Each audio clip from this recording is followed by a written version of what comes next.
مسا الخيرات. ميت عنام. دا كون سنيمير خشيان. كل ما يديد نخي حاضر، كل ما غاخي سفلدن المستقبل. مساء الخير للجميع. عمتم مساء في إطار اللقاءات الدورية لمؤسسة روح أجدير الأطلس.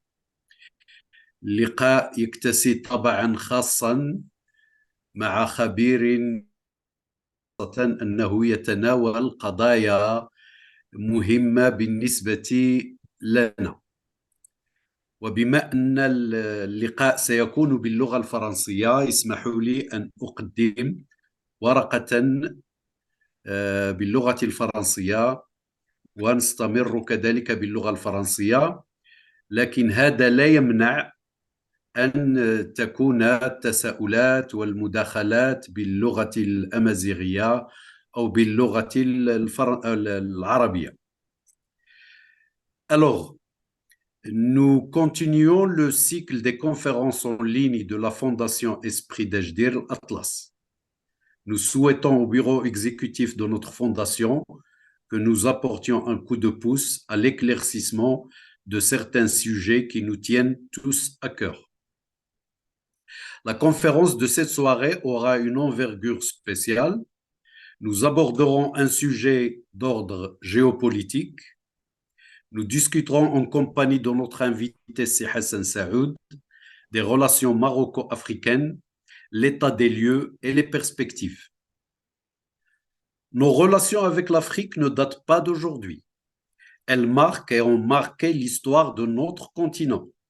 Des relations qui revêtent divers aspects culturels, économiques, financiers, politiques et pas des moindres, spirituels. En parcourant les publications de quelques centres de recherche et de réflexion, les questions d'ordre politique, social, économique entre le Maroc et l'Afrique occupent une place de choix. Les diagnostics foisonnent, et notamment les critiques. De multiples études prospectives abordent les enjeux et les atouts de telles relations. Des relations qui soulèvent d'innombrables questions. Et bien sûr, n'étant pas spécialiste du domaine, je mettrai l'accent sur quelques-unes. Et notre ami Si Hassan aura l'amabilité d'élargir l'horizon de notre réflexion. Avons-nous pu élaborer une vision alternative, souveraine, basée sur une stratégie globale et rénovée? La vision d'un pays africain à revenu intermédiaire, comme auraient dit les spécialistes, une perspective du Sud, sur les grands débats internationaux, ainsi que sur les défis stratégiques auxquels font face les pays émergents et en développement tels que le nôtre. Dans un contexte mondial caractérisé par l'hégémonie des superpuissances, le monopole des multinationales et par l'intensification de la concurrence sur le plan commercial et financier, il faut réussir le pari du renforcement de la coopération sud-sud. Le Maroc a entrepris diverses actions afin de développer ces échanges commerciaux et ces investissements dans les pays africains subsahariens et montre même une tendance à la progression. Quel impact économique, politique et social ont engendré ces efforts? Le Maroc a-t-il réussi à asseoir une position d'intermédiaire incontournable entre l'Afrique et le reste du monde? Et pour aborder la dialectique de l'économique et du politique, et avec la percée de notre diplomatie en faveur de notre cause nationale, comment renforcer et pérenniser nos réussites? Des questions et d'autres que nous aurons peut-être l'occasion d'aborder avec notre invité, c'est Hassan Saoud. C'est Hassan Saoud, il est membre du conseil de la Fondation Esprit d'Ejdir Atlas Khnifra. Il est consultant et directeur de Sécu Consulting. Il a occupé le poste de chef des études et de la législation au quartier général de la gendarmerie royale, ainsi que le titre de commandant du centre de formation de la gendarmerie royale à Marrakech. Il était commandant des régions de Knetra et de Meknès. Il a obtenu un diplôme de sécurité globale en 2010, un master en intelligence économique et sécurité des affaires en 2012, un master en gestion stratégique des crises en 2015 de l'Institut national des hautes études de la sécurité et de la justice de Paris. Vous me corrigez, Si Hassan, si je fais une erreur. Allez-y. Un certificat d'expertise en psychocriminologie de l'Institut des hautes études de criminologie de Paris en 2010. Il est auditeur à l'Institut des hautes études de défense nationale de Paris, session de gestion civilo-militaire des crises extérieures en 2012 et session de lobbying en 2013. Il a obtenu le titre de chef de la gestion de crise à le même institut à Paris en 2018. Il est chercheur associé à l'Institut royal des études stratégiques. Il est membre de l'Institut marocain d'intelligence stratégique, l'IMIC, membre du conseil d'administration de l'Institut marocain des relations internationales et, pas des moindres, analyste à Medi 1 et à Medi 1 TV. Voilà un CV très riche, ce qui montre l'importance de notre invité et l'ampleur de ses connaissances en matière de stratégie. Voilà. Si Saoud, je vous donne la parole. Merci beaucoup, Sitaoudi. Bonsoir tout le monde. C'est un honneur et un plaisir de contribuer modestement à votre activité intellectuelle parce que notre région en a besoin. J'ai choisi en concertation avec vous, évidemment, cette thématique Maroc-Afrique parce qu'elle a constitué un changement dans les paradigmes de la vision royale sur ce qui s'appelle la coopération sud-sud. Pourquoi? Parce que dans cette mondialisation effrénée, dans cette mondialisation concurrentielle et impitoyable, il est nécessaire, par les temps qui courent, de faire des organisations continentales régionales aptes à résister à cette mondialisation féroce. Et évidemment, l'Afrique, certains l'appellent le continent du XXIe siècle, certes, mais on verra au fur et à mesure que continent du XXIe siècle, oui, mais il y a beaucoup de choses à changer en termes de gouvernance globale. Et mon petit exposé consiste à d'abord parler de l'objet. Qu'est-ce que c'est que ce continent africain? Dans l'échiquier africain, dans l'échiquier mondial, qu'est-ce qu'elle représente? Pourquoi tant de puissances ont fait s'étruer vers l'Afrique? Certainement pas pour les beaux yeux de l'Afrique, vous le comprendrez très bien. Et donc, je commence évidemment par ce que c'est. Et d'abord, une révision historique de certaines périodes un peu tristes et sombres de cette Afrique. Ça, pourquoi je le dis? Parce que les traces, moi j'ai eu les opportunités de visiter beaucoup de pays africains dans le cadre de ma mission, et on se rend compte qu'il y a encore des traces laissées par 13 siècles de traite négrière, qu'elle soit atlantique, qui a duré 400 ans, qu'elle soit orientale, vous comprendrez bien, arabe et ottomane, et qu'elle soit intra-africaine. Parce qu'il il a causé la déportation de millions d'Africains déracinés. Et ça reste encore, et les séquelles sont présentes, et vous le constatez quand vous êtes dans ces pays-là. Il y a un autre événement, c'est la conférence de Berlin de 1884 à 85, où 4 pays colonisateurs ont partagé l'Afrique. C'est la première fois qu'un continent a été partagé sur une carte et avec un double décimètre. Pourquoi je dis ça? Parce que le découpage était unique.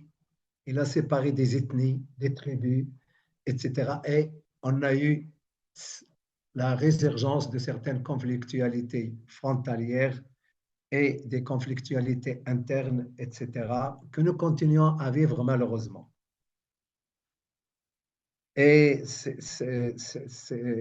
la décolonisation a permis également de faire apparaître certains problèmes inhérents à ce découpage unique qui n'a pas tenu compte de la morphologie sociologique, tribale, confessionnelle, etc.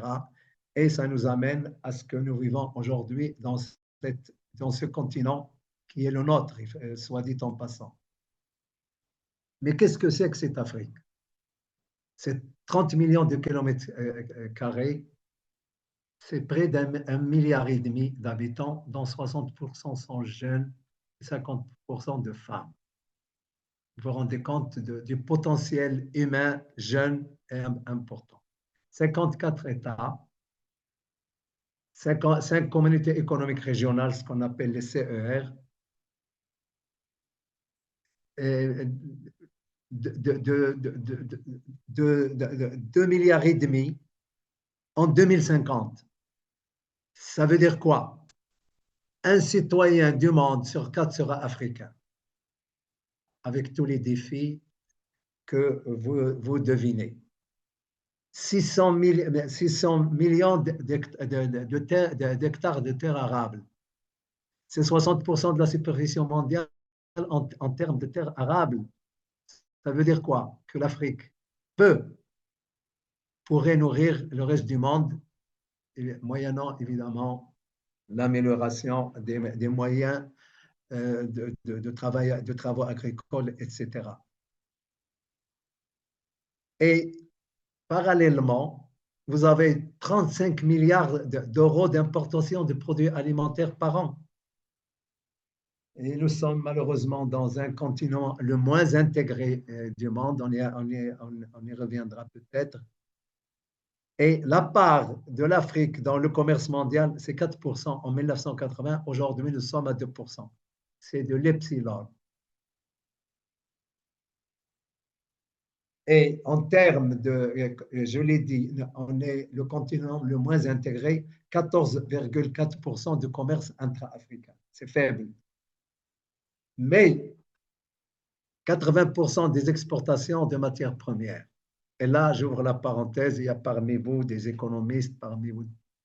Est-ce que notre Afrique pense à la pérennité de la matière première? Et c'est un problème énorme, alors que la matière première elle-même ne peut pas générer de la plus-value. Il faut de la transformation susceptible de créer des emplois. Malheureusement, on en est encore 80%, c'est énorme. Mais il reste un continent attractif, évidemment, pas par charité chrétienne, et vous avez là une ruée vers ce continent, la Chine, l'Inde, la Russie, l'Union européenne, les États-Unis, la Turquie, les pays du Golfe et même l'Iran chiite. Ce continent fait face à des défis importants. Ils sont d'abord politiques. Il ne faut pas le cacher, notre continent africain souffre d'une instabilité politique. Il souffre aussi de changements inconstitutionnels. On continue encore à en constater ces derniers temps. Il y a une faiblesse de la gouvernance et il y a des défis sécuritaires, évidemment. Le terrorisme, l'Afrique est valeur aujourd'hui, l'épicentre du terrorisme mondial, quelle que soit son obédience. le groupe salafiste pour le soutien à l'islam musulman affilié à Al-Qaïda, le groupe État islamique, évidemment, et qui est important dans les pays du Sahel. Vous partez du Sahel jusqu'à la Corne d'Afrique, jusqu'au Nigeria, la Somalie, les Grands Lacs, etc. Et une, vous avez cette menace terroriste qui est prégnante. La piraterie, évidemment, et on y reviendra peut-être quand on traitera l'Afrique atlantique, c'est une menace importante, mais qui risquerait, si des dispositions ne sont pas prises, de se joindre au terrorisme et ça sera une catastrophe.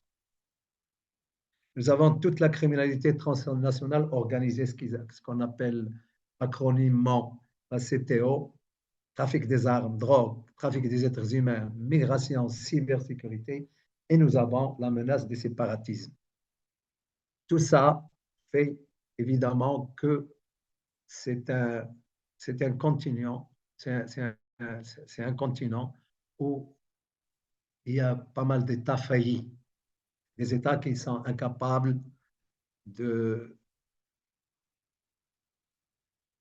d'honorer leurs missions régaliennes, qui sont la protection des personnes et des biens et des territoires, et de faire appel à l'étranger pour s'en occuper.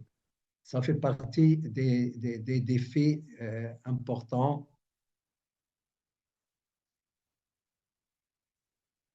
que peut-être dans le débat viendront.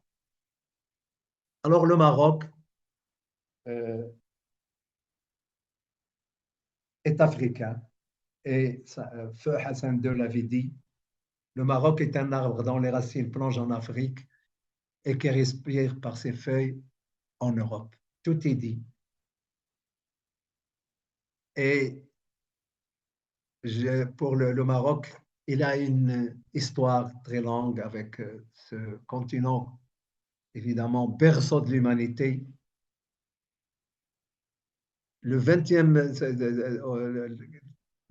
sommet de l'Union africaine, le 12 1984, après cette reconnaissance d'une entité fantoche avec une complicité algéro-libyenne pour changer le nom de cette organisation continentale dans le but d'y inscrire un objet politique non identifié qu'est le Polisario. Et c'est là, en 1984, qu'une délégation envoyée par Sa Majesté Hassan II, sous la direction de Reda Gdela conseiller, et voilà, entre autres, ce qu'il avait dit. Et ça, c'est le discours royal. Voilà, et je le déplore. L'heure de nous séparer est arrivée en attendant des moments sages. Nous vous disons adieu et nous vous souhaitons bonne chance à votre nouveau. Je n'en dirai pas plus. Et on est absent depuis cette date-là jusqu'en 2017. Jusqu'en 2017, quand la sagesse est revenue. Et c'est là où le discours du 30 janvier 2017 à Addis Abeba, à la conférence des chefs d'État et de gouvernement, où Sa Majesté, dans un discours péremptoire, émouvant, a dit ceci, je le cite, « Il est beau le jour où l'on rentre chez soi après une longue absence. Il est beau le jour où l'on porte son cœur vers le foyer aimé. » Pardon? Je rentre à point chez moi et vous m'avez tous manqué.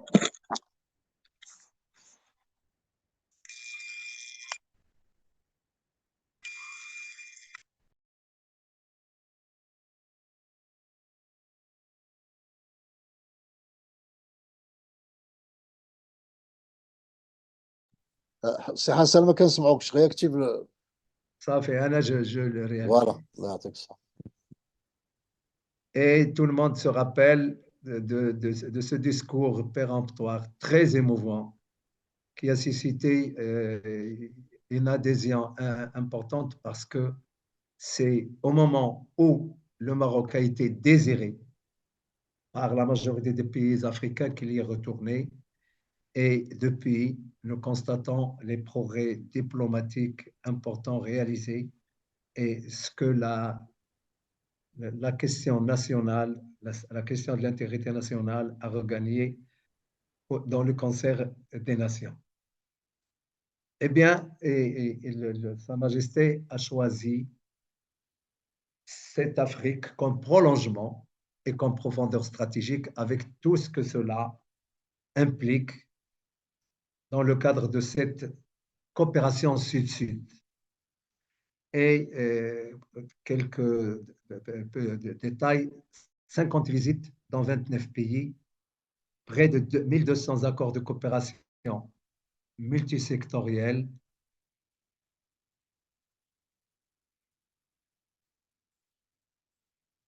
Ce qui en... Il faut rappeler, avant d'oublier, que le Maroc a quitté une organisation, mais il est resté dans le bilatéral et dans le multilatéral et le régional avec des pays amis. C'est très important. Excusez-moi.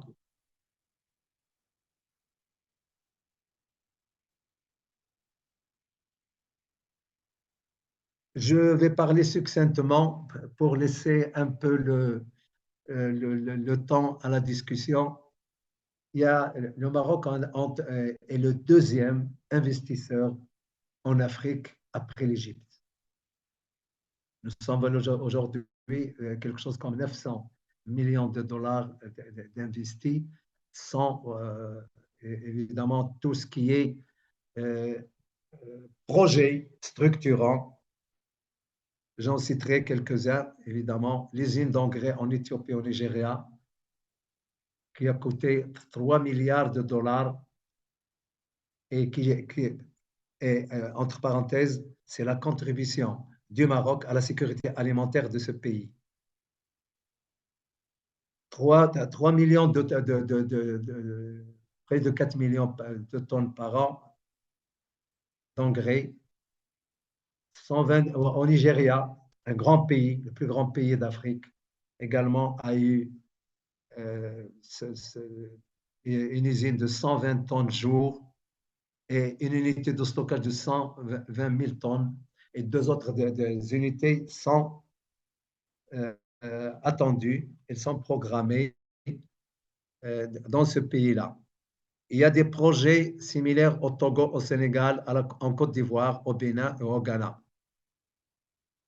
Et évidemment, le gazoduc Nigeria-Maroc, dont vous connaissez évidemment l'importance, c'est un méga projet, 6000 km de long. Il passe évidemment par l'Atlantique, 25 milliards de dollars.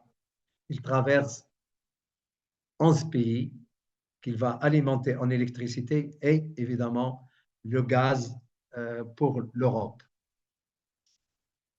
Ce projet, en 2024, il y a déjà tout le montage financier, les établissements ou les institutions contributives, les crédits et tout ça est ficelé. Et je pense que 2024, le dossier sera scellé en dépit de toute la déconstruction d'un voisin qui a un autre gazoduc en vue, mais qui, pour des raisons de sécurité et d'instabilité, n'arrive pas à voir le jour. Je pense que la balance penche vers celui du Nigeria-Maroc. Et vous avez tout dernièrement le processus des États africains atlantiques. C'est quoi cet espace? Eh bien, c'est un espace côtier, riche. La mer, évidemment, est pour quelque chose, Et c'est à peu près 600 millions d'habitants et c'est 46% du PIB africain. Ça vous fait quand même un espace intéressant, un espace qui est attractif, mais qui manque de réorganisation et de restructuration. Il y a 23 pays, ça part du Cap Spartel jusqu'au Cap de Bonne-Espérance. Et le projet de cette Afrique atlantique a été initié officiellement dans un discours royal et qui continue maintenant par des réunions des comités sectoriels, etc. Mais il est en bon chemin et il y a l'adhésion de beaucoup de pays parce qu'il a une valeur géopolitique, une valeur géoéconomique, une valeur économique et une valeur également de sécurité maritime, de sécurité énergétique, etc. Parce que les richesses que recèle le sol africain dans cette partie sont quand même nombreuses et il y a une activité de transport maritime très importante dans ces régions-là. Et puis, ce projet, parce que vous savez, ce projet atlantique doit développer également les arrière-pays et les pays enclavés. Et là, l'initiative royale de désenclavement de certains pays du Sahel, le Tchad, le Burkina Faso, le Niger et évidemment le Mali, rentre dans cette... Donc, les chantiers, on peut en discuter, mais ce sont des chantiers stratégiques importants qui font que le Maroc est dans une posture stratégique mais altruiste. C'est le win-win, comme on dit dans le jargon. Et là, je vous donne un peu succinctement les entreprises présentes en Afrique. Le secteur bancaire, il est là. Tijari, la Banque Populaire, la BMCE, dans Banque Africa. Vous avez une entreprise nationale stratégique, OCP Africa, qui fait un travail énorme et qui a des chantiers encore en cours. Vous avez les Managem, les Maroc Télécom, la Cooper Pharma. Hein. Vous savez, une coopération pharmaceutique qui touche 20 pays. C'est pas, vous avez à Doha, vous avez le secteur assurantiel, vous avez même les pétroliers africains, par exemple. Nous avons la Royal Maroc qui est sur 26 destinations africaines. Il n'y a pas une flotte africaine qui atteint l'Éthiopie est en train de gagner du terrain, le Kenya aussi. Nos voisins de l'Est sont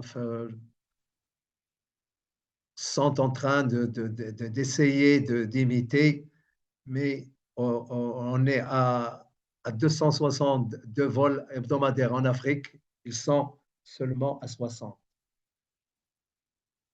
Alors, en termes d'investissement direct étranger, c'est 43% le Maroc en Afrique. Il est le deuxième investisseur, je l'ai dit. Et on est passé maintenant à près d'1 milliard de dollars, mais c'est en augmentation exponentielle. Et vous voyez que la balance commerciale avec entre le Maroc et l'Afrique, 6% pour l'export au Maroc, 1% pour l'Europe. Donc, c'est assez déséquilibré. Vous savez, j'ai appelé ça le leadership. Tout ce qui a été fait comme forum, comme voyage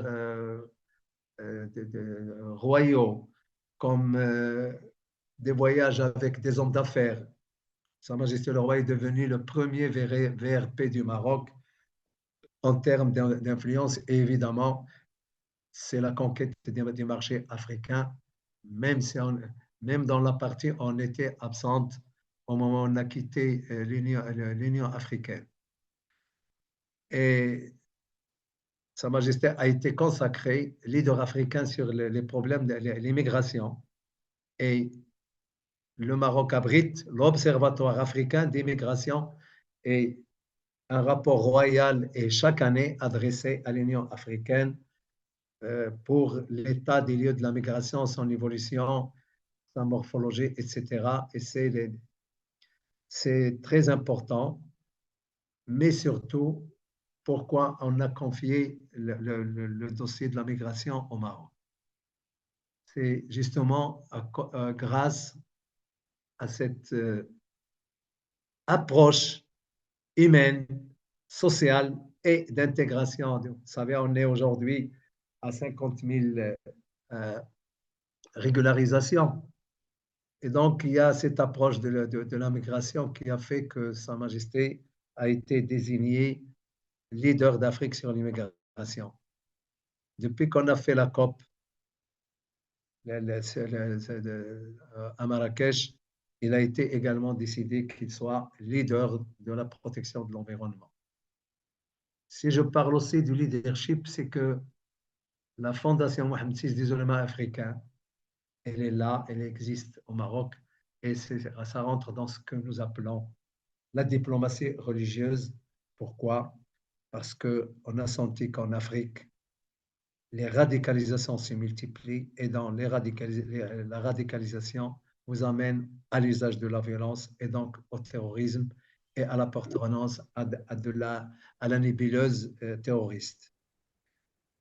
Le Maroc, à cet effet, justement, le Maroc abrite le Bureau africain de formation antiterroriste de l'ONU qui forme les cadres importants, police, services de sécurité en général, de toute l'Afrique et qui viennent se former chez nous, mais c'est une initiative onusienne qui a été confiée au Maroc. Le Maroc accueille évidemment près de 21 000 étudiants universitaires africains. Ça fait 80% du total des étudiants étrangers. Et vous avez la formation de toute l'élite militaire et policière africaine qui se fait dans ce pays. Donc, voilà un peu ce leadership est appelé à se concrétiser, évidemment. Il est en progression. Il est, compte tenu de la crédibilité, du désintéressement, de la défense des causes justes par le Maroc en Afrique. On a vu avec des tentatives, enfin des postures de réconciliation ici et là. Et le Maroc est en train de rattraper tout le retard et beaucoup plus. Parce que nous assistons aujourd'hui à un retrait de la reconnaissance de la fameuse République fantoche de plusieurs pays africains. Le Maroc est un membre élu dans ce qu'on appelle le KPS, c'est le Conseil des affaires politiques et de paix et de sécurité.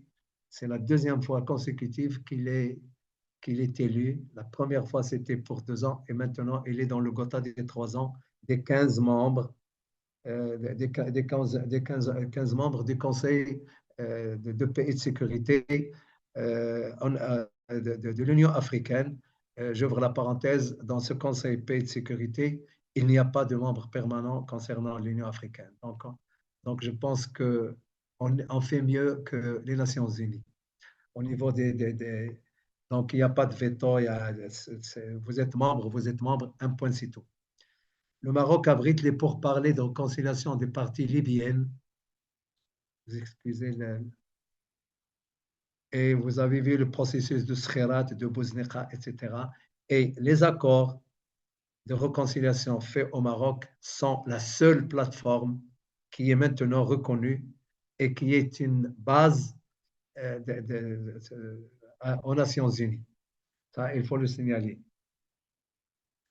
Nous avons réalisé évidemment l'exclusivité de la compétence des Nations Unies sur le problème de notre intégrité territoriale, ce qui n'est pas rien. Et donc, l'Union africaine, compte tenu de sa malgouvernance, de la corruption qui sévit, et donc le Maroc, grâce à sa diplomatie, a réussi à remettre ce dossier au sein de l'ONU. Et on a vu les progrès au fur et à mesure que le problème se pose chaque année. La réduction comme peau de chagrin de cette adversité du pays voisin et de ses acolytes, même s'ils sont devenus rares. Nous avons une reconnaissance de l'intégrité territoriale en progression constante et nous avons des représentations consulaires importantes qui sont installées à Dakhla. Je parle de l'Afrique, je ne parle pas du reste du monde. 12 consulats des pays africains, Dakhla et Naf al-Ayoun. Ça vous fait et au Baqi al-Khair jay al-Qaddam, Inch'Allah. Et grâce à cette diplomatie active et aux agissements des voisins de l'Est, qui n'a récolté maintenant qu'un isolement en Afrique et dans son environnement, j'ouvre la parenthèse, ce pays est en bis-bis avec le Mali, avec le Niger, avec la Libye, avec le Maroc. Et il se trouve là, et tout ce qui peut nuire au Maroc, il y est favorable, pour la simple raison qu'il veut être un hégémon régional. Et l'hégémonie, ou alors le leadership régional, ce n'est pas le pétrole qui peut vous le donner. Le Maroc a une position stratégique qui est une bénédiction divine. Une mer, un océan, un, un détroit de passage très important, une proximité avec l'Europe, un passage vers l'Afrique, un passage vers l'Atlantique Nord. Et ce sont ces atouts-là qui donnent à un pays un leadership régional. Malheureusement, cette القوة الضاربة, comme ils disent, la force de frappe, qui se frappe elle-même. Voilà où c'est qui s'en sont. Donc, pour évidemment vous résumer un peu ma pensée sur ce continent, c'est un continent qui est stratégiquement important. Vous vous rendez compte, malheureusement, je ne savais pas que ça allait être projeté. J'allais vous mettre une carte de l'Afrique avec tous ses accès. Océan Atlantique, mer Méditerranée, mer Rouge, Bab el-Mandeb, côté de la Somalie, canal de Suez, canal du Mozambique, le détroit Gibraltar, et donc océan Indien. C'est un pays qui a été gâté par la nature. Mais évidemment, la nature elle-même ne suffit pas. Il y a des progrès à faire en termes de gouvernance globale dans ces pays-là. Il faut que ces pays se rendent compte que sans des unités de transformation, il ne peut y avoir de valeur ajoutée, il ne peut pas y avoir de réduction du chômage des jeunes. Et si on ne relocalise pas avec les partenaires des unités de transformation, ou j'appellerais ça plutôt une colocalisation des entreprises avec les partenaires en Afrique, l'Afrique restera toujours une Afrique qui va émigrer, qui va chercher ailleurs alors qu'elle a des richesses chez elle. Le problème aussi de la piraterie, j'en ai parlé, mais le problème de la sécurité alimentaire, il était très poignant. Il est temps, et avec l'expertise marocaine, que les millions d'hectares de terres arables soient vraiment utilisé avec la technologie. Vous savez que le Maroc, les engrais qu'il produit en Afrique sont les, les- les dernières formules d'engrais euh, et adaptées à cette ère. J'ouvre la parenthèse évidemment, et ce n'est pas par gaieté de cœur. Je constate qu'on est maintenant, beaucoup de pays vendent leurs terres aux Chinois, même à certains pays arabes. Il y a une superficie comme le Kenya qui est déjà vendue, et même à des fonds d'investissement. Alors qu'on sera de 2,5 milliards en 2050, et il est temps de cesser de dilapider le foncier agricole dans cette Afrique qui en a énormément besoin. J'espère, chers amis, que j'ai pu modestement vous faire euh, un petit tour d'horizon de cette Afrique sans rentrer dans les grands détails. Peut-être que la prochaine fois, on peut traiter thématique par thématique pour zoomer sur certains territoires et zoomer sur certaines problématiques africaines. Je vous remercie pour votre attention. Je, je suis sûr que vous allez poser des questions pertinentes. Et M. Taoudé a déjà commencé, mais je vous rassure, mes questions ne sont pas aussi pertinentes, mes réponses ne seront pas aussi pertinentes que vos questions. Vous pouvez parler toutes les langues. La seule langue qui est interdite, c'est la langue de bois. Je vous remercie. Merci, c'est Hassan. Bien sûr, nous étions tout oui pour vos éclaircissements, les éclaircissements d'un spécialiste. Merci pour tous vos éclaircissements. Un tour d'horizon, vous aviez parlé un peu d'Afrique, l'histoire de l'Afrique, le côté géographique, politique, économique et humain. Je ne savais pas que dans un horizon très proche, un citoyen sur quatre du monde sera africain. Ça m'a surpris. Vous avez aussi parlé des défis politiques, sécuritaires et bien sûr tout ce qui a trait au séparatisme et tout ça. C'est effrayant. C'est effrayant, mais quand même, ça doit nous laisser un peu la marge de réfléchir à notre avenir tous, les Marocains, les Africains et tout le monde. En troisième lieu, vous aviez parlé du Maroc en Afrique et bien sûr les, les, les, les citations de Feu Hassan II étaient toujours présentes et surtout quand le Maroc a réintégré la famille africaine en 2017, la citation du roi Mohamed VI était très éloquente et très touchante.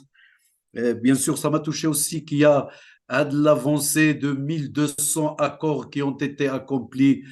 On n'est pas très informé sur ces choses-là qui se font. Bien sûr, on a des idées comme ça sur la percée, l'avancée du Maroc dans différents domaines, mais avec ces chiffres-là, bien sûr, ça nous montre l'ampleur de ce qui se fait. Bien sûr, vous avez aussi parlé des grands chantiers stratégiques que le Maroc a commencé dans différents pays, en Éthiopie, au Nigeria, au Togo, au Sénégal, et bien sûr, des pays du Sahel. Euh, Bien sûr, le grand nombre d'entreprises marocaines déjà présentes en Afrique. Euh, euh, et aussi le leadership du Maroc qui a différents aspects sur différents sujets. Et ce qui nous intéresse le plus, ce sont les acquis diplomatiques du Maroc en faveur de notre cause nationale et de nos territoires du Sud. Voilà, je laisse la parole à tout le monde pour intervenir. Vous avez eu la possibilité de lever la main. Sinon, tout le monde peut intervenir. Je vois que Sil Amri a levé sa main. Je lui donne, dans l'attente d'autres intervenants, je lui donne la parole. Merci, c'est Mustafa, et je remercie notre ami c'est Hassan Saoud pour cet exposé où il nous a éclairci, comme tu viens de le dire, c'est Mustafa, sur beaucoup de points qui nous échappaient. Je me pose toujours des questions comme un citoyen lambda, en tant que non grand connaisseur de la politique et de la géopolitique. L'avancée ou le terrain, en fait, le Maroc, il gagne du terrain actuellement, qu'il ne pouvait pas gagner du temps des années passées. Est-ce que c'est dû à Hassan, euh, je ne sais pas, au travail de la diplomatie marocaine que ne pouvait pas faire la diplomatie de l'époque, ou que c'est dû peut-être à un climat global à l'international qui est dû à la tombée du mur du Berlin et tous les corollaires et les conséquences qu'il y a eu après. C'est peut-être dû à ça et non pas au fait qu'une diplomatie est meilleure que l'autre. C'est peut-être le climat global qui nous a ouvert le chemin vers l'Afrique. Il n'y a pas que l'Afrique, même la Chine et l'URSS qui étaient avant un peu dans un clan et nous dans l'autre, nous remarquons qu'actuellement, ces pays-là, c'est-à-dire se sympathisent avec le Maroc plus qu'avec ses concurrents. C'est tout ce que j'ai comme remarque, hein, si Mustafa tire à notre ami c'est Hassan. C'est juste. Et je vous remercie.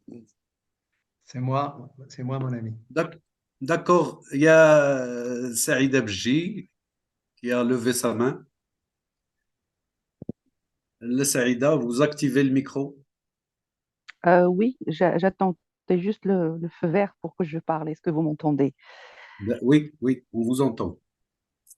Très bien. Donc, je tiens à remercier le professeur Saoud pour sa présentation et de nous avoir enrichis avec toutes ces informations et un retour sur l'histoire, dont il y avait certains points que j'ignorais.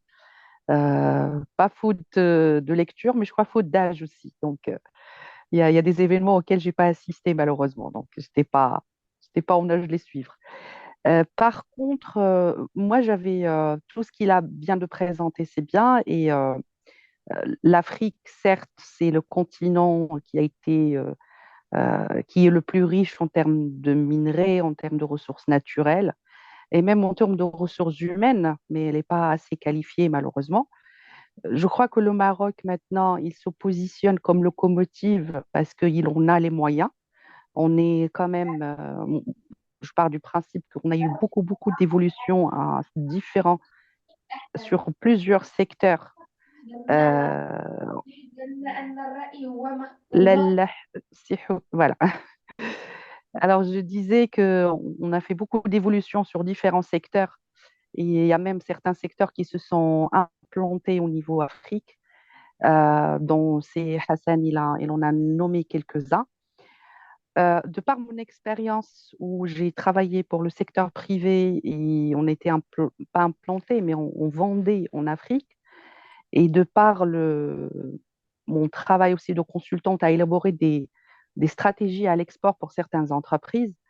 Donc déjà, la Cooper Pharma n'est pas la seule à vendre en Afrique, mais on a plusieurs compagnies marocaines et on a même des compagnies d'agroalimentaire qui sont implantées, mais toujours le problème logistique se posait. Il y a le défi de la gouvernance, ça c'est un frein énorme pour les investissements. Le problème sécuritaire aussi est énorme. On ne peut pas en fait acheminer des marchandises. Il n'y a pas de ligne, on va dire, ouverte. Et même quand on le fait, ça coûte énormément cher. De toute façon, c'est Hassan, il a présenté un chiffre en disant qu'en termes d'importation, d'exportation, ça veut dire que les camions peuvent partir du Maroc plein, mais on ne peut rien ramener de l'autre côté. Donc, l'opérateur marocain, il se trouve obligé à payer le voyage aller-retour, un en plein, l'autre en vide, parce qu'il ne peut rien ramener de l'autre côté. Et même quand il ramène, souvent, ce sont des produits périssables, alors qu'il exporte d'autres produits. Donc, côté logistique, côté technique, ce n'est pas évident. Moi, j'attendais dans la présentation aussi les perspectives ou bien les solutions qui peuvent être mises en place pour que je puisse m'en inspirer et peut-être m'inscrire dans le futur. Je sais qu'il y a beaucoup de projets qui sont en cours dans la ZLECAf, c'est la zone du libre-échange du pays africain, justement pour pallier à cet échange intra-continental qui est trop faible. Je crois que le chiffre qui a été avancé tout à l'heure, c'était 14%. Là, il y a une route, l'unité, ou bien, je n'ai pas retenu le nom, c'est les pays atlantiques. Euh, il présente une unité logistique qui peut, je ne sais pas s'il y a le projet, par exemple, d'une route ou de port ou d'une ligne côtière ou d'une ligne maritime qui puisse vraiment être dans l'aller-retour, qui peuvent relier tous ces pays-là qui sont complémentaires, qui sont riches de beaucoup de choses. Dans le cadre de la diplomatie aussi, et surtout religieuse, en Côte d'Ivoire, à Abidjan, il y a eu la mosquée de Mohamed VI, que j'ai eu le plaisir de voir il y a 2 ans, qui était en construction, qui vient d'être inaugurée la nuit d'El 27 Fad Ramadan Lidez. Donc, on sait tous qu'il y a beaucoup de potentiel, mais on ne sait pas comment faire pour y aller, comment faire bouger les choses avec tous ces défis de sécurité, de gouvernance. Euh, le Maroc, certes, ça inspire beaucoup de pays africains. Rien que la semaine dernière, j'ai eu quelqu'un du Burundi qui m'a dit, mais c'est magnifique, votre pays, vous êtes trop loin de nous en matière d'infrastructure, en matière de retail, en matière d'éducation avec toutes les écoles, parce qu'ils étaient là en formation. En matière, et pour info, la Burundi, le Tchad, il y a encore certains pays qui ne sont pas desservis par la RAM. Un autre défi aussi pour nous, opérateurs marocains, la RAM, les billets sont excessivement chers. Donc, euh, c'est aussi parce qu'elle a le monopole sur certaines destinations. Donc, c'est moi la question que je me pose parce que ça crée une certaine frustration. On voit toute cette potentialité, cette volonté de faire, d'activer ou bien de rendre vraiment, de matérialiser cette coopération sud-sud, mais on se retrouve à des enjeux qui sont logistiques, qui sont énormes et aussi financiers, et que les opérateurs privés, en quelque sorte, ne peuvent pas résoudre par eux-mêmes. Donc, je ne sais pas s'il y a des initiatives qu'on n'en a pas vraiment connaissance, qui sont en gestation quelque part et qui vont sortir bientôt par la matérialisation de projets qui peuvent faciliter ça. Ben, j'espère que j'ai pas préparé mon intervention, hein, donc j'ai dit ça en toute spontanéité. J'espère que toutes ces idées ont été. J'espère que je me suis fait bien comprendre. C'est clair, le Absolument. message, c'est clair. Merci beaucoup. Merci. Alors, s'il n'y a pas d'autres questions, je vous donne la parole, si ça pour répondre en attendant s'il y a d'autres interventions. Si Hassan a posé une question pertinente. Il Il y a a, il y a, donné Si- il y a Siwafi qui lève sa main. Wacha, c'est Hassan. bien sûr. السلام عليكم. Alaykoum Salam. salam. كتسمعوني يا سي سعد؟ كنسمعوك. بداية أود أن أشكر مؤسسة روح أجدير على هذه المحاضرة القيمة، وإن كانت هناك مشاكل في لا كونيكسيون ما استطعناش باش أننا نتبعها من بدايتها. غير السي حسن، هو بالنسبه لنا كاين تسجيل، السي العمري راه كيسجل هاد يعني اللقاءات كلها، وكاينه وكان بوستا في لاشين ديال اليوتيوب ديال المؤسسه. يعني الا رجعتي لاشين ديال المؤسسه غيتلقى توت لي كونفيرونس موجودين تما. هذا غير معلومه. شكرا جزيلا. بالمناسبة الشكر موصول لكم وموصول الأستاذ حسن العمري على المجهودات في التقنية. الشكر أيضا موصول للأساتذة والأستاذات اللي حاضرين هذا هذه المحاضرة القيمة، مداخلة قيمة. فقط من بين التساؤلات اللي كتشغلني دائما حينما يثار المشكل ديال العلاقات المغربية الإفريقية، لاحظنا بأن المغرب بالفعل الأرقام تؤكد بأنه يستثمر، يصدر، غير أن الواردات والأرقام تشير إلى ذلك لم نصل بعد إلى الاستفادة من هذا التبادل، باستثناء ما هو سياسي. كنعرفوا جميع بأن المغرب لما توجه إلى إفريقيا البعد السياسي حاضر من خلال قضية صحرائنا المغربية. الأمر الذي يطرح مجموعة من التساؤلات، سؤال وسبق الأستاذة سعيدة ربما أن أشارت إليه، يتمثل في هذا السؤال في كون أن الملاحظ بأن المستفيد الأكبر من هذه العلاقة هم رجال الأعمال. رجال الأعمال الكبار الذين يرون في هذه السياسة واحد اختراق للأسواق الإفريقية بطبيعة الحال عن طريق التصدير أو الاستثمار. الأمر الذي لحد الساعة لم ينعكس إيجابا على المواطن العادي، إضافة إلى المهمة التي يتحملها المغرب من خلال، وهذه تتمس الأمن القومي للمغرب، من خلال إجباره من طرف الاتحاد الأوروبي لتوقيف الهجرات إلى أوروبا. وهذا يطرح إكراهات، وربما نلاحظ بأن هناك مستقبلا ستطرح العديد من المشاكل في هذا الاتجاه. وتحية لكم وشكرا جزيلا. شكرا سي وفي. À vous la parole, c'est ça.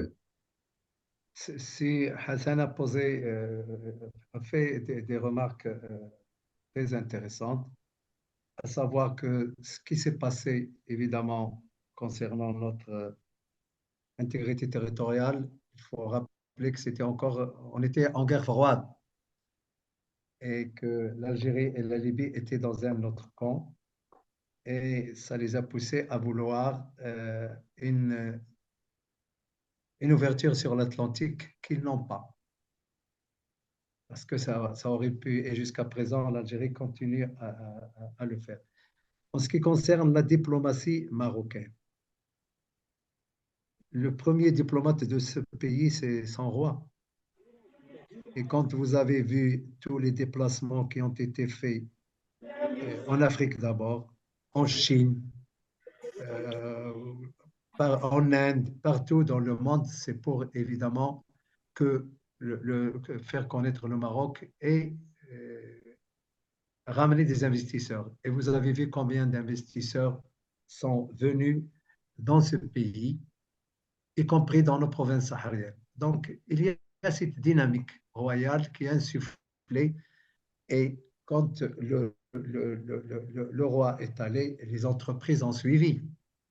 C'est normal, nous avons un secteur privé qui est dynamique et qui a été orienté vers ces pays-là parce qu'il y a de la richesse. Et vous savez, paradoxalement, c'est quand il y a des crises qu'il y a aussi des opportunités. Donc, je pense que nous sommes sur la bonne voie. Pour ce qui est des perspectives, nous en sommes au début. Il y a des bouleversements en cours. L'Afrique a été touchée par ce qui se passe ailleurs, notamment l'Ukraine et la Russie-Ukraine en termes de sécurité alimentaire, etc. Ça bouge géopolitiquement. Mais je pense que ce que fait le Maroc, c'est une diplomatie plurielle, de la diplomatie propre à la diplomatie religieuse. Je ne vous apprendrai pas grand-chose en vous disant que l'INDH a été exportée dans des pays. La formule elle-même de la création de richesses par des activités génératrices de revenus personnels a été adoptée par pas mal de pays. Donc, il y a ce soft power, évidemment, qui marche. Et vous savez, la crédibilité du Maroc s'en sort tout le temps renforcée. Pour Madame Saïda, vous avez raison mais je vais faire une remarque avant. J'ai visité beaucoup de pays africains où nos investisseurs sont là. Ils se plaignent de l'arrogance de certains qui se croient en terre conquise. Et ça, c'est un vrai problème. Et de la méconnaissance, et ça, vous, en tant que consultante, comme moi, il faut encadrer les investisseurs. Il faut la connaissance du milieu, la connaissance de la population, la connaissance des coutumes, des articulations sociales, sociologiques, politiques, etc., pour ne pas, parce qu'ils sont très sensibles, les Africains. Et je l'ai dit dans d'autres forums, il faut réviser notre logiciel et nos paradigmes de vision de ces pays. Et c'est un travail d'intelligence économique qui est nécessaire. Quant au transport, vous savez, le transport maritime mondial, c'est 90% du transport. Hein. Le transport maritime, c'est 90% de tout le transport global dans le monde.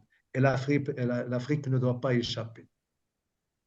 La mer facilite beaucoup de ça, tant en quantité de chargement, les grands vraquiers, les grands bateaux et tout ça. Et je pense que le port de Dakhla est appelé à jouer ce rôle. Et, naturellement, et vous l'avez remarqué en visitant, reste à régler ce projet d'Afrique Atlantique qui est un projet de long terme, hein, ce n'est pas pour demain. Mais il y a à régler les problèmes d'infrastructure, les problèmes de connectivité dans les grands ports de l'Atlantique africain et des problèmes évidemment de cohérence des législations. Ça a commencé avec ce qui a été fait de cohérence judiciaire, cohérence fiscale. Tout ça, c'est des chantiers énormes qu'il faut régler au fur et à mesure. Mais je pense que la mer, euh, le défi sécuritaire, et vous l'avez bien signalé, font que la mer restera la voie de transport la mieux adaptée pour les échanges internationaux. Quant au coût, vous savez, c'est vrai, mais je dis, quand on aime, on ne doit pas compter. Et l'Afrique est notre continent. Nous y sommes, le Maroc va s'y développer en dépit des vicissitudes politiques et géopolitiques. Et vous savez que beaucoup de pays européens nous envient. Quand vous entendez certains politiques, le Maroc nous a remplacés. Le Maroc nous a remplacés en Afrique. Ils oublient que le Maroc est africain. Donc, tout ceci pour dire que c'est un continent d'avenir. Le Maroc s'y est adapté et je pense que c'est parti pour évoluer positivement. La question posée par le dernier intervenant concernant le secteur privé.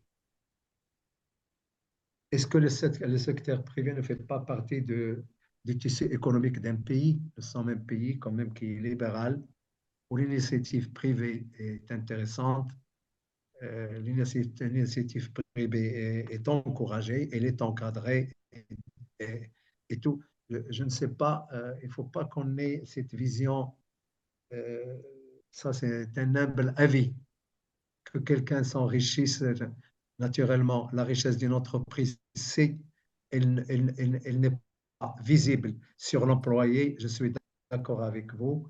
Ça doit, ça doit être une richesse dont les bénéfices devraient être partagés. Mais sinon, s'il y a un secteur dynamique à l'étranger, je pense que c'est bon pour le rayonnement du pays, à condition que nos entreprises soient conscientes de l'importance de la prise en considération de, de chaque population du pays, de chaque citoyen, pour ne pas commettre des dérives de langage et des dérives de comportement. Les jeunes, la population africaine a changé de morphologie. 50% de femmes, 60% de jeunes, et on n'est plus, et même les dirigeants, il y a un rajeunissement. Et donc, il faut qu'on évolue avec ça. Voilà ce que je voulais vous dire. Et ça n'engage que votre serviteur en ce qui concerne le secteur privé. Merci, Si Saoud. Est-ce qu'il y a d'autres intervenants? Sinon, J'ai oublié de oui. parler de quelque chose d'important et Madame a bien fait la ZLECAf, Madame, vous avez bien fait de l'appeler. La ZLECAf est en construction. Je pense que vous le savez. Il y a beaucoup de gens qui hésitent. Le Maroc fait partie des rares pays qui ont adhéré à la procédure et leur contribution est régulière, mais elle n'est pas encore finie. Je pense que le nombre est en train de s'améliorer, mais ça concerne quand même 54 pays. Sur la richesse du sous-sol, vous savez, tous les minerais stratégiques existent dans cette partie du monde, de l'or jusqu'à l'uranium, le manganèse, le cobalt, le chrome et même les terres rares. Et quand vous voyez cette ruée, c'est parce que les pays, les puissances ont besoin de ces matières premières. Par exemple, les terres rares sont nécessaires dans ce que vous avez entre les mains, le smartphone et tout ça. Eh bien, l'Afrique est détentrice de ces minerais stratégiques. L'uranium, beaucoup de centrales nucléaires françaises ne fonctionnent qu'avec l'uranium du Niger. Et, et donc, il y a un peu de prédation, mais je pense que les dirigeants, les nouveaux dirigeants comme au Sénégal maintenant, sont en train de revoir toutes les, euh, toutes, toutes les révisions possibles en ce qui concerne les contrats miniers, les contrats pêchiers, etc. Parce que il y aurait peut-être des abus. Je dirais tout simplement wait and see et bonne chance à l'Afrique et vive notre pays. Merci, Si Hassan. S'il n'y a pas d'intervenant, je donne la parole c'est Mohamed Yassine pour clore.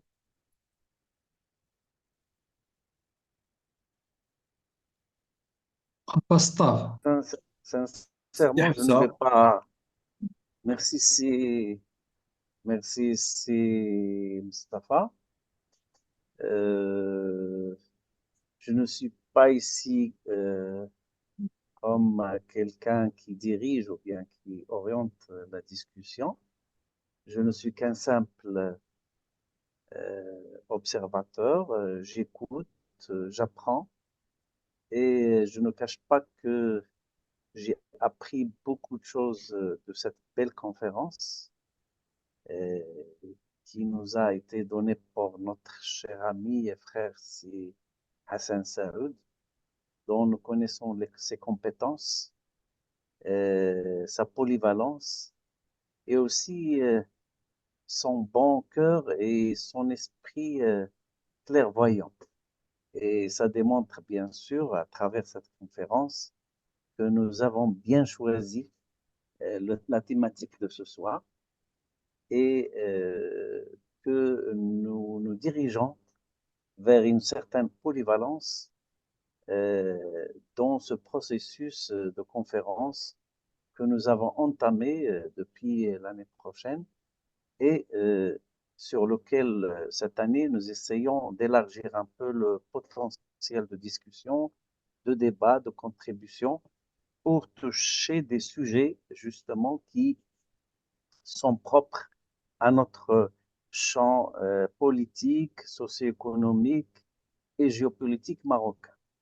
Donc, si j'ai appris quelque chose aujourd'hui à travers cette conférence, c'est que le Maroc reste pour l'Afrique.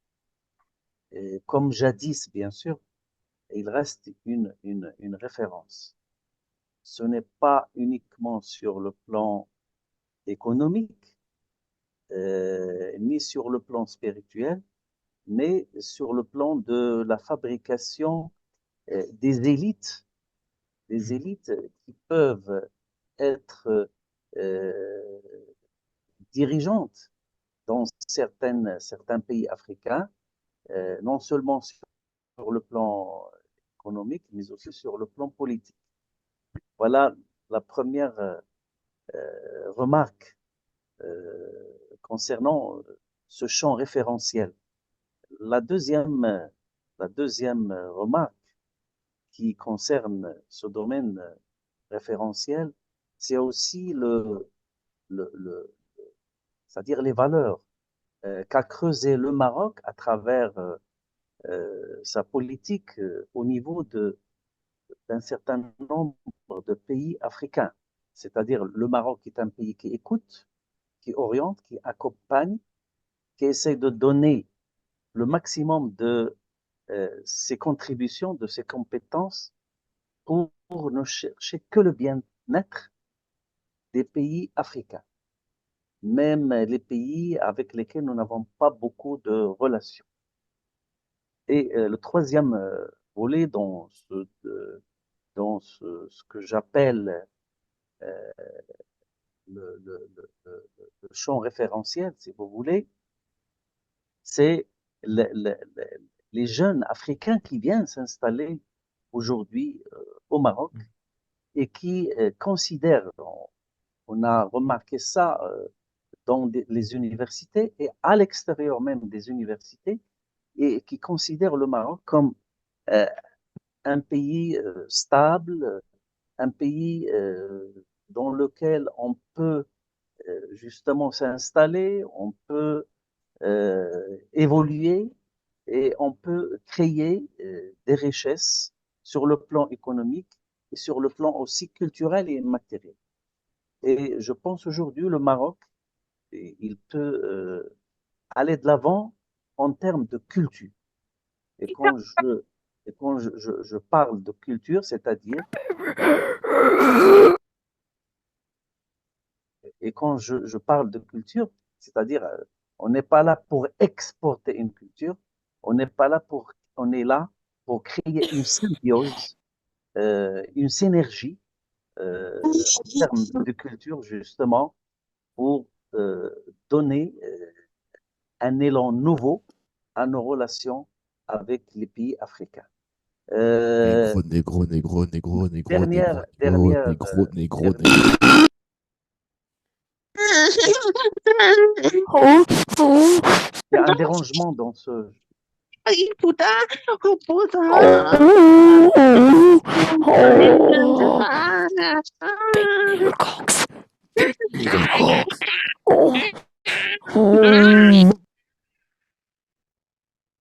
Dernière remarque, c'est que cette thématique de ce soir n'est qu'un pas dans un processus qu'on va développer, Inch'Allah, dans nos prochaines conférences, essentiellement les conférences de l'année prochaine qui toucheront des sujets d'ordre stratégique comme celui-là.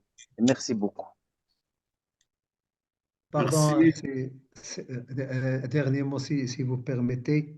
Bien sûr. Vous avez parlé de la dimension culturelle de la coopération. Elle est très importante. Elle est très importante. Et le rayonnement culturel rapproche évidemment les citoyens d'Afrique. Je voulais vous dire aussi pourquoi il y a une crédibilité marocaine. Et on nous l'a dit. C'est la non-ingérence dans les affaires intérieures des pays. Vous ne trouvez pas, comme le pays voisin, le Maroc, qui s'immisce dans les affaires intérieures où les affaires intérieures restent les affaires intérieures, les pouvoirs légitimes sont les pouvoirs légitimes. En ce qui concerne l'élite africaine, à chaque fois que je vais dans un forum, je rencontre toujours des anciens d'ici. Malheureusement, et je vous le dis à vous, les universitaires, il n'y a pas, excusez le terme, hein, de service après-vente. Les universités chez nous ne gardent pas le contact avec les anciens étudiants africains. Le contact par les newsletters des journaux de l'université, etc. Garder leurs emails avant de partir et les entretenir. Et ça, je l'ai constaté à Oujda et ils commencent à le faire et ailleurs. Il faut que les présidents d'université, 12 000 jusqu'à 18 000, jusqu'à 20 000 étudiants africains, c'est une masse importante de futurs cadres. Et donc, comme font les Européens, c'est le réseautage en ce qui concerne les étudiants anciens. J'espère que vous, les professeurs qui sont dans ces universités-là, que vous puissiez dire à ceux qui administrent les universités de revoir pour garder le contact avec ces anciens étudiants africains au bénéfice des uns et des autres. Merci. Il y avait c'est Hussa Azaro peut-être qui a voulu intervenir. وفي الحقيقة بسطاف مساء النور بعدا وكنعتذر على هذا الروتار لأسباب عائلية وصافي. بسطاف إلا كان السي سعود بعدا شكرا داكشي اللي حكت عليكم الله يكبر بك.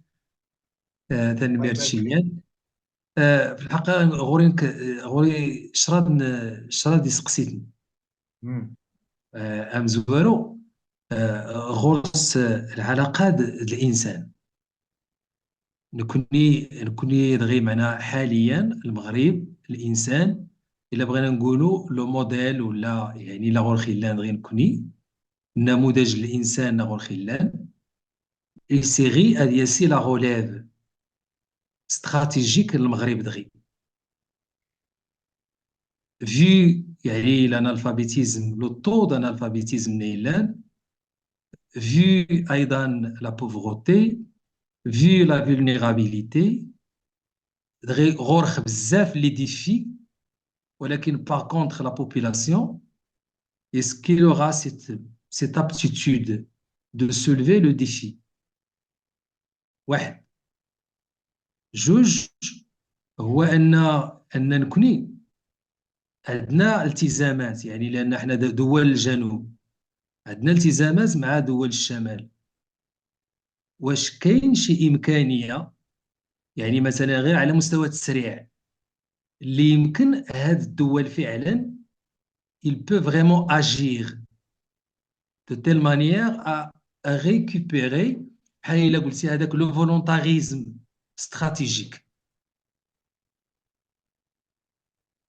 هذا الثاني واش يمكن يعني Récupérer quoi?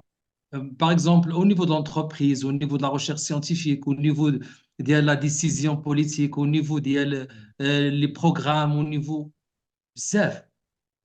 دابا هادو كيفاش يمكن هذا الفولونتاريزم استراتيجيك كيفاش يمكن نديروه مثلا في الانفستيسمون في لاغريكولتور في لاندسترياليزاسيون في لو كوميرس لو توريزم يعني واش يمكن يكون عندنا هذه الاستقلاليه على مستوى الاراده يعني يمكن اننا على الاقل نكونوا يعني رقم صعب مستقبلا ولا نسرعوا نكونوا في يعني من هنا يعني 2040 35 الى غير ذلك. الثالث هو عندي انا هاد الحلمه هذه اللي ما بغاش تتسالى اللي بديناها من الستينات مع الجزائر ومع المغرب العربي اون جينيرال. سي سعود بغيت انا غير والله العظيم شحال مره كنبغي نتلاقاك ونسولك على هاد لا استراتيجي اللي يمكن حنا يعني كمغاربه كوم دي استراتيج معنا بحالكم السي سعود كيفاش يمكن نبدعوا ونبتكروا الامكانيات اللي يمكن بها نحكموا هذا الصراع هذا نشدوه نحكموه لو كونترولي لو مانيبيولي ماشي حنا نبقاو ماشي بقى حنا نحتكموا لي زانسيدون شاك فوا عندنا ان انسيدون وكنقلبوا نجيريوه استراتيجيكمون بارلون واش ما يمكنش نوصلوا لهذا المستوى هذا اللي يمكن نكاناليزيو هذا يعني هذا يعني اذا شي هذه لا كريز هذه ونوجهوها بطبيعه الحال لتكون في صالح المغرب. وشكرا واسمحوا لي. شكرا سي حسام. سي ازارو انا عندي واحد الملاحظه ما تبقاش تقول لنا اتحاد المغرب العربي. ما بقاش هادشي. شوف الدستور ديالك ديال المغرب راه في الاتحاد المغاربي، وراه في الجزائر لا ميم شوز، في تونس لا ميم شوز، في ليبيا لا ميم شوز.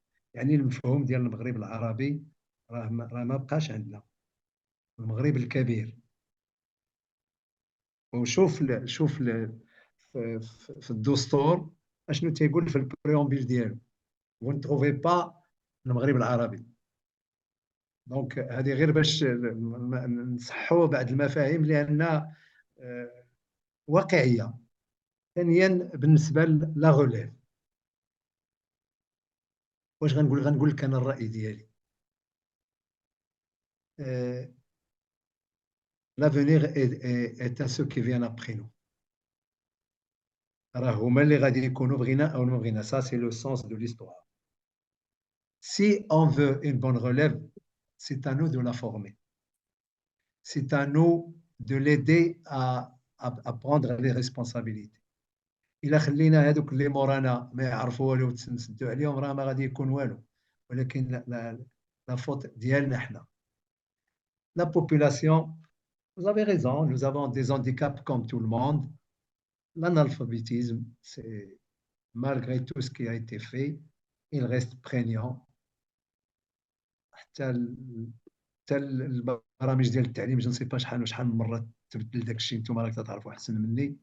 حتى ولاو تلامذوا الطلبه ما عارفين حتى فين غادي يردوا راسهم. هذا مشكل. بالنسبه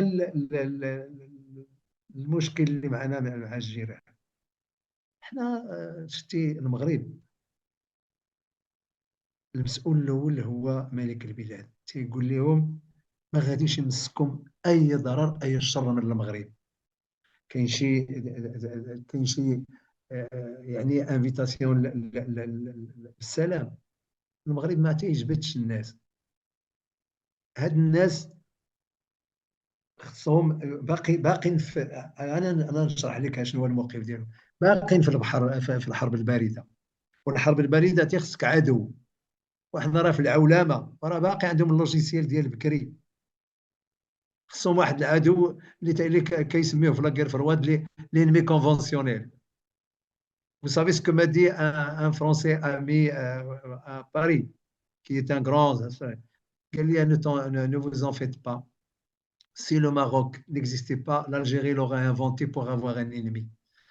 Et donc, c'est clair, tout est clair. Maintenant, ce n'est pas n'importe qui. On n'a pas de problème. Au contraire, est-ce que vous savez, c'est ce qu'on perd par le coma de l'Union du Maghreb. 2,8 points de PIB pour chaque pays. 2,8 points. Est-ce que vous savez que si les Algériens étaient sages, on aurait pu être l'attelage de l'Europe, France, Allemagne,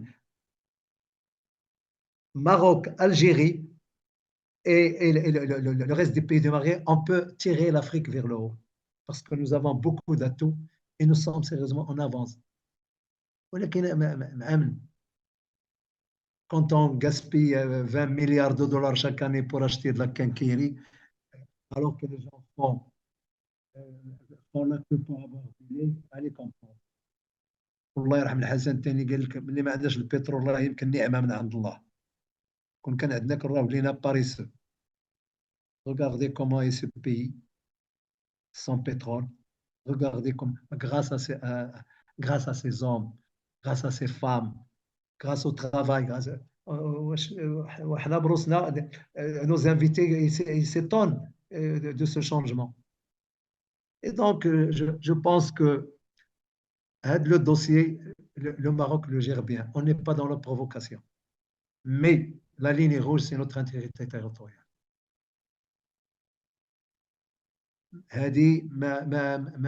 Il n'y a pas de transaction sur ce sujet stratégique, vital et existentiel pour le Maroc. Le Maghreb, il est une puissance régionale incontestablement. Parce que la géographie nous a gâtés. Et le Maroc fait la politique de sa géographie. Voilà.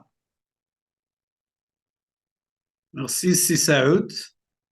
Alors, s'il n'y a pas d'autres intervenants, je, je vous remercie tous. Je remercie Si Hassan Saoud pour cette conférence.